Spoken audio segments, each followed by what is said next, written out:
Do the rich people cringe and say, don't tell them that, Rob? Yes. Don't tell people what you know.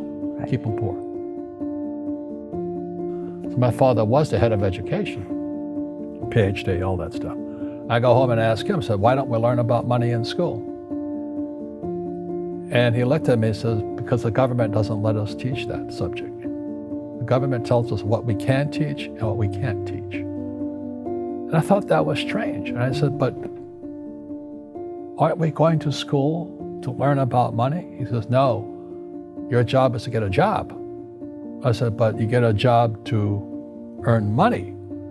He goes, no, you're supposed to just get a job. And I went, no. Isn't the purpose of a job to earn money? He goes, you're correct. I said, so why don't I just learn about money? I can skip the job part, you know?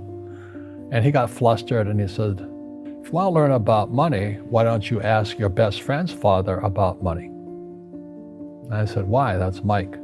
So why ask him? He says, because Mike's father is an entrepreneur. And I said, what are you? He says, I'm an employee. I'm a government employee. I went, oh, what's the difference? He says, the difference is an entrepreneur must know about money, or they're no longer entrepreneurs. And he says an employee doesn't have to know anything about money, because the government will take care of them, the company will take care of them. So I'm all confused. But I took my dad's advice and I trundled over to Mike's father's office and knocked on his door and I said, hey, I'm here, 9 years old. Teach me about money. He says, beat it, kid, you know. But that's where the story of Rich Dad, Poor Dad started. And finally, through persistence, my rich dad started teaching me about money on one condition. And that condition was he would never pay me. He says, the moment I pay you, you think like an employee. He says, that's the trap. Entrepreneurs work for free. And now I'm 9 years old, my head's going cracking in half. He says, you never want a paycheck. You understand that, kid? I said, okay, I got it. And he says, well, how do I make money? He says, that's what entrepreneurs figure out. It's like, so how do I learn about money? So he would just break out a Monopoly game board. So I would work for free. I'd pick up cigarette butts, and he had hotels and restaurants, and I would clean and do menial tasks. And as I got older, I started getting into office work and marketing and accounting, and I was an apprentice basically, but I always worked for free. And he would teach me about money, but the way he taught me about money was playing Monopoly. And finally one day I got upset. I said, well, when are you going to teach me about money? He says, what do you think we're doing? We're playing Monopoly. He goes, no. What do you think we're doing? We're playing Monopoly. He says, what do you think we're doing? So I don't know. I'm teaching you about money. And then that's when, you have one greenhouse. He says, there's many formulas for great success in money. There's thousands of them, but one of the best ones is found on the game of Monopoly. It still is today. 4 greenhouses, 1 red hotel. I said, what? He says, one of the greatest ways to acquire great wealth is playing Monopoly in real life. 4 greenhouses, 1 red hotel. But is that all there is? He goes, that's it. And he says, what do you think I'm doing? And I went, I don't know. So then he took me out and he showed me his greenhouses.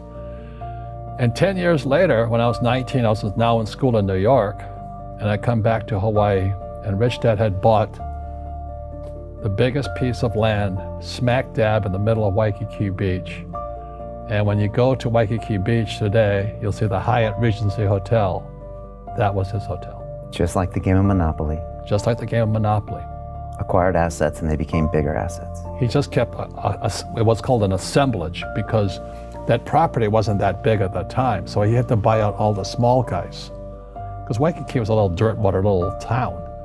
So he'd buy out this shop owner, buy that shop owner.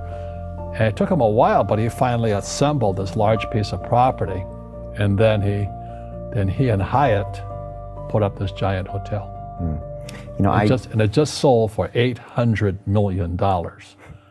So that's how I learned about money.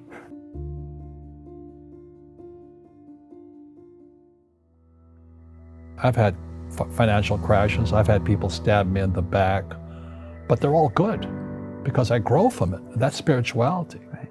People who are afraid of making mistakes, like they teach in school, they don't ever grow. Because spirituality is there's good and there's bad, there's right and there's wrong, there's up and there's down. Most people only want to be right, they only want to be positive. Well, you can't have that. That's not reality. Well, I wasn't poor by most people's standards, but I came from a family with a poor attitude, if you know what I mean. Because rich, poor, middle class, poverty starts with a fundamental attitude. Poverty is passed on. It's taught in your families. And middle class is taught in families. And so the people right now who are sitting at home, who are struggling financially or worried about money or unhappy, they may be making a lot of money, but unhappy with what they're doing, it was probably taught to you. Your super ego was taught, get a job, work hard, or you'll never be rich, or the rich are evil, or whatever. The school system will never teach you about money. The school system was designed to teach you to be an employee, which is important, or a doctor or a lawyer, a specialist, but never about money. And what most people lack is real business knowledge, like accounting, like debt, like taxes. You got to know that stuff, but they don't teach it in school to anybody. So, and then when people ask me, how did your rich dad learn this when your poor dad, a PhD, didn't? And the answer is very simply, my rich dad, who's my best friend's father, his father died when he was 13. So his rich dad had this family business at 13 to run. So he had to drop out of school, which was his blessing. There's blessings, and sometimes the blessing doesn't look like a blessing, but it turned out to be a blessing. And then his teachers became his bookkeeper, his accountant, his attorney, his banker, his real estate agents. So he has what I call real teachers, not these fake teachers in school. You see, most teachers in school, they're out of ethics. They teach subjects they themselves don't practice. I asked the teacher, I said, I'm in my third year of calculus now. It was called strength of materials. I said, am I ever going to use this stuff? He goes, no. I said, why do you teach it? He says, because I get paid. I said, do you ever use it? He goes, no. And that's why, you have to, in life, one of the things I suggest to people, you got to find a real teacher versus a fake teacher. And a fake teacher is somebody who doesn't do what they teach. And a real teacher is doing what they teach every day. So my accountants, my attorneys, they're in it every single day. That's how I learn, because every day I'm solving problems in my business. So I have accountants and attorneys and bankers and all these people on speed dial because I'm solving problems with my team. I see you giving this knowledge out, and Yeah. do the rich people cringe and say, don't tell them that, Rob? Yes. Don't tell people what you know. Right. Keep them poor. But unfortunately, the poor, as was in the Bible, I'm not real religious, the poor will always be amongst us because it starts up here. Right, it's that fear mentality. It's in their words, and the words become flesh. Again, I'm not really religious. I flunked out of Sunday school also. But when they say I can't afford it or I can't do that, they go down. They become what they say. My PhD daddy says, what do you think I am, made of money? I can't afford that.